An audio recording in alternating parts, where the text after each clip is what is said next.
আসসালামু আলাইকুম এভরিওয়ান। আজকে আমরা যাচ্ছি শ্রীমঙ্গল।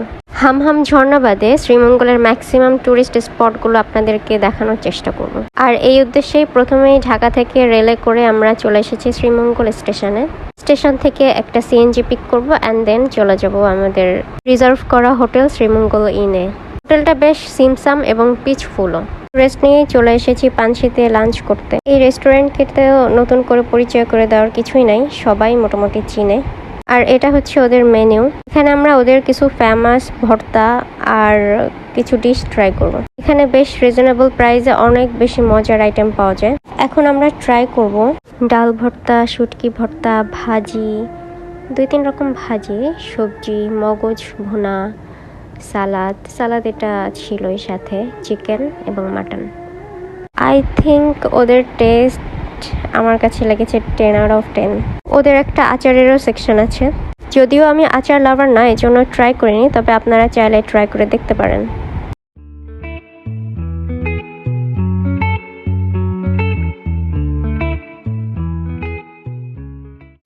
আমাদের লাঞ্চ ডান। এখন আমাদের গন্তব্য হচ্ছে রাবার বাগান। সারাদিনের জন্য 800 টাকায় একটা সিএনজি রিজার্ভ করেছি।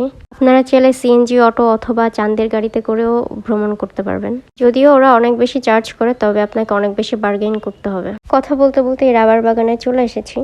It's amazing.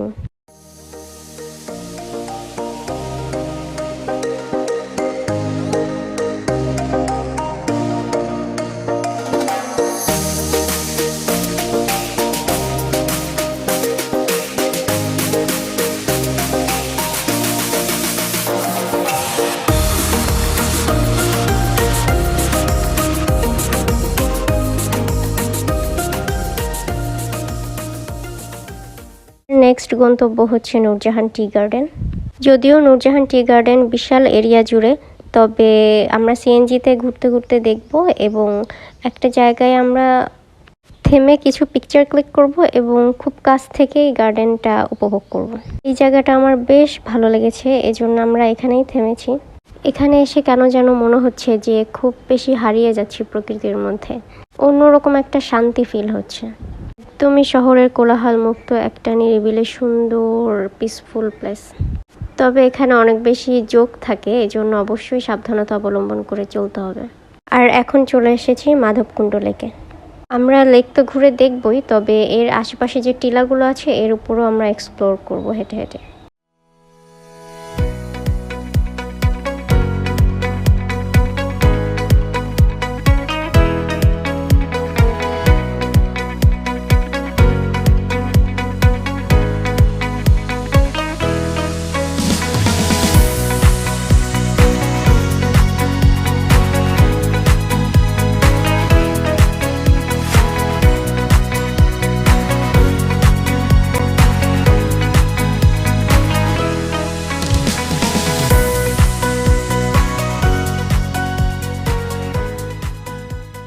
প্রায় 20 মিনিটের মতো হেঁটে আমরা এসেছি সব থেকে উঁচু টিলার উপরে।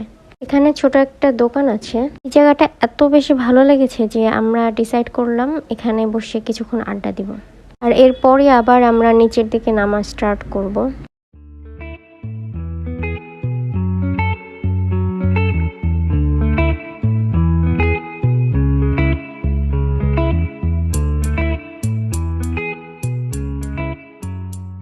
আমরা একজন স্থানীয় গার্ডকে হায়ার করেছি, আপনারা চাইলে করতে পারেন। আবার যদি আপনাদের পথ চেনা থাকে তাহলে আপনারা নিজেরাও ট্রেকিং করতে পারেন। আর গার্ড হায়ার করার ক্ষেত্রে খুব বেশি বার্গেনিংয়ের প্রয়োজন পড়ে না, তবে আপনারা মিউচুয়াল করে কথা বলে দেখতে পারেন। টিলা থেকে নামতে নামতে আমরা এই প্লেসটাতে এসে একটু দাঁড়িয়েছি। এখান থেকে মাধবকুণ্ড লেক প্রায় সম্পূর্ণটাই দেখা যাচ্ছে, আর পথও দেখা যাচ্ছে যে পথ থেকে আমরা বের হব এবং টিলা থেকে নিচে নামবো। লেকটা উপর থেকেই অনেক বেশি সুন্দর দেখা যাচ্ছে, আর লেকে অনেক ফুল ফুটেছে এটাও দেখা যাচ্ছে, তবে ক্যামেরায় হয়তো অত ভালো বোঝা যাচ্ছে না। আমরা কাছ থেকে এক্সপ্লোর করার ট্রাই করব।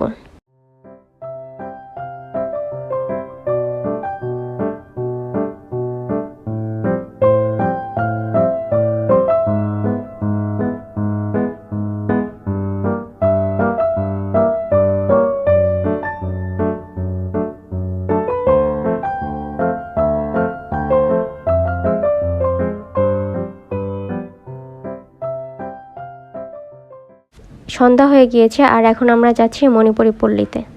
এখানে ওরা নিজেদের তৈরি সব কিছু সেল করে, আপনারা চাইলে এখান থেকে শপিং করতে পারেন।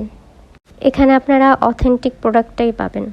ওরা সেল করছে ওদের হ্যান্ডমেড ব্যাগ, যেগুলো অনেক বেশি কালারফুল, পাঞ্জাবি, শাড়ি, কামিজ, থামি এক্সেট্রা। এছাড়াও ওদের বিভিন্ন ঐতিহ্যবাহী পোশাক, জুয়েলারি, ডিফারেন্ট টাইপের বেডশিট এবং সেই সাথে ওরা একটা জুস কর্নারও রেখেছে। এখন আমরা চলে আসছি আদি নীলকণ্ঠ টি কেবিনে 7 রঙের চা ট্রাই করতে এবং অন্যান্য চাও ট্রাই করতে। এখানেও দেখছি যে এখানেও একটা শপিং মলের মতো আছে, যেখান থেকে আপনারা ওদের তৈরি হ্যান্ডমেডের বিভিন্ন জিনিস শপিং করতে পারবেন। আর এই সেই কাঙ্ক্ষিত দোকান, শ্রীমঙ্গলে আসলে প্রায় প্রত্যেকেই চায় 7 রঙের চা ট্রাই করতে, আর এইটাই সেই দোকান। আপনারা এখানে বসে চা তো ট্রাই করতেই পারবেন এবং চাইলে এখান থেকে র চা কিনে নিয়ে যেতে পারবেন। বিভিন্ন সাইজের প্যাকেট এবং লুজ ওরা সেল করে, আর দামটা ওঠানামা করে, এই জন্য দাম বলছি না।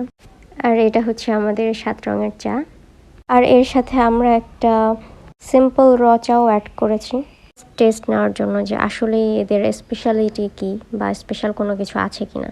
7 রঙের চাটা দেখতে বেশ ইন্টারেস্টিং, একটা লেয়ারের সাথে আর একটা লেয়ার মেলে না, বাট টেস্ট অ্যাভারেজ। আর এটা হচ্ছে শ্রীমঙ্গলের সেকেন্ড দিন। আজকে আমরা দেখব লাউয়াছড়া জাতীয় উদ্যান আর সেই সাথে খাসিয়াপল্লী। লাউয়াছড়া জাতীয় উদ্যানে যাওয়ার পথটাই অনেক বেশি সুন্দর। যারা নেচার পছন্দ করেন তাদের এই রোডটা অবশ্যই অনেক বেশি ভালো লাগবে।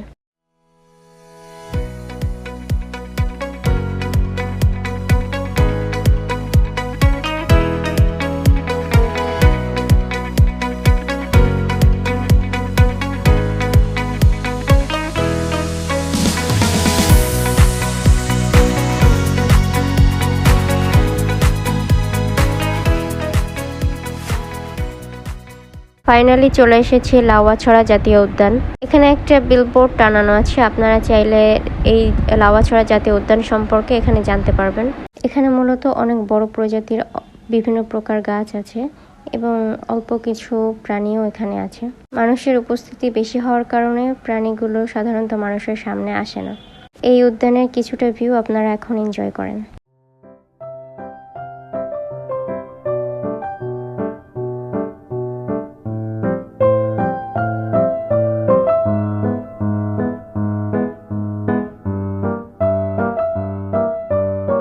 একটা জিনিস খুব বেশি ভালো লেগেছে, এখানে মসজিদ আছে নামাজ পড়ার জন্য, আর মেয়েদের জন্য আলাদা ব্যবস্থা আছে।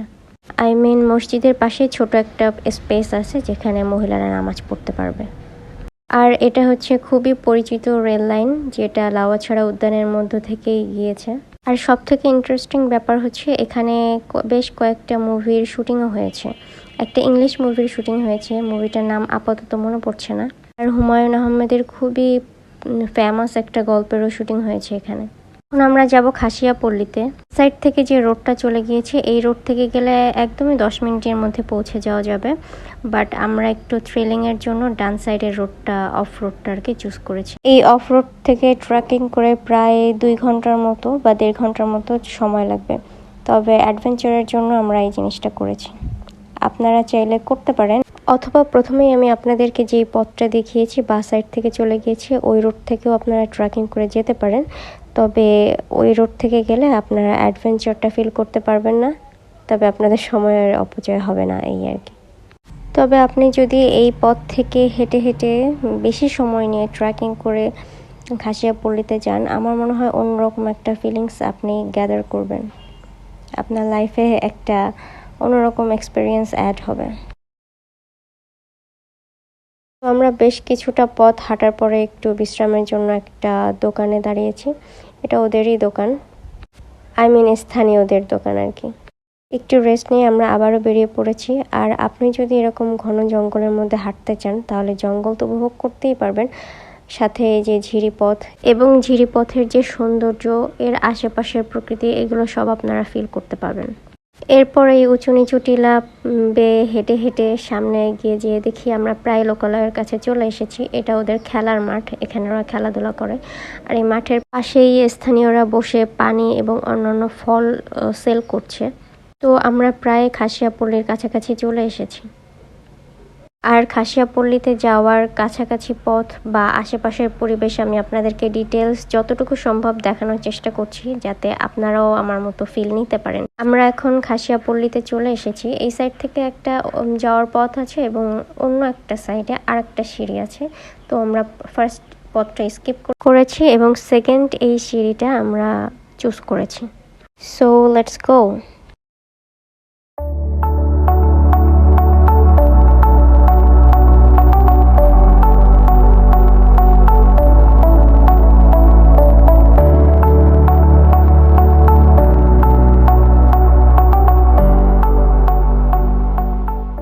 আমরা আসলে স্থানীয়দের সাথে একটু কথা বলে জানার চেষ্টা করছি যে তাদের লাইফস্টাইল কেমন, তারা কিভাবে চলাফেরা করে এখানে, বা তাদের আর্নিং সোর্স কি। তারাও বেশ ফ্রাঙ্ক, আমাদের সাথে হেঁটে হেঁটে গল্প করছে, আমাদেরকে সব কিছু দেখিয়ে দিচ্ছে যে এখানে আমরা থাকি, বা এটা আমাদের প্রেয়ার হল, এটা আমাদের শপ, আমরা এখান থেকে বাজার করি বা এখানেই বেচাকেনা করি এমন।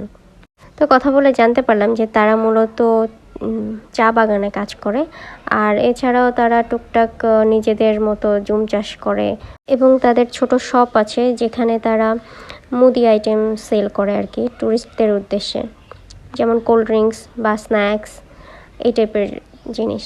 এগুলোই তাদের আর্নিং সোর্স। আর তারা মূলত খ্রিস্টান ধর্মাবলম্বী। তো এটা তো আমরা বুঝতেই পারতেছি, কারণ সামনে আমরা চার্চ দেখতে পাচ্ছি। আমরা তাদের ঘরের বারান্দায় বসে কিছুক্ষণ রেস্ট করেছি আর আড্ডা দিয়েছি। বইয়ের ভাষায় ছবির মতো সুন্দর গ্রাম বোধ হয় এটাকেই বলে। আমার তো বেশ ভালো লেগেছে। আর এরপরেই আমরা ব্যাক করার উদ্দেশ্যে রওনা দিই। তো এখানে আমরা ওই যে বানর দেখতে পাচ্ছি। আর ব্যাক করার সময় আমরা শর্টকাট পথ থেকে এসেছি, যেটা আমি আপনাদেরকে প্রথমেই দেখিয়েছি। এরপরে গেট থেকে বের হয়ে ডান সাইডে এরকম পার্কিং প্লেসের পাশেই ছোটোখাটো একটা বাজারের মতো বলতে পারেন। তো এখানে লোকাল ফ্রুটস বিক্রি করছিল, তারপরে ওদের হোমমেড আচার এগুলো সেল করছে। আমরা টুকটাক অনেক খাবারই ট্রাই করেছি। আর এখন আমরা চলে আসছি বধ্যভূমিতে। 1971 সালে এই জায়গাটা বধ্যভূমি হিসেবেই পরিচিত ছিল। তো শহীদদের স্মরণে এখানে একটা মেমোরিয়াল পার্ক তৈরি করা হয়েছে। আমরা এখন এই পার্কটাই ঘুরে দেখতে এসেছি এবং আপনাদের সাথেও শেয়ার করার জন্য এসেছি। এই পার্কটা বিজিবি কর্তৃক রক্ষণাবেক্ষণ করা হয়। গেট থেকে ঢুকে ডান সাইডে এরকম একটা ক্যান্টিন আছে যেখানে আপনারা নাস্তা করতে পারবেন। আর সামনে বেশ খোলামেলা স্পেস এবং বসারও কিছু জায়গা আছে। আপনারা চাইলে বসে এখানে গল্প করতে পারেন এবং এই জায়গাটারও ফিল নিতে পারেন। তো চলেন আপনাদের সাথে কিছু ফুটেজ শেয়ার করা যাক।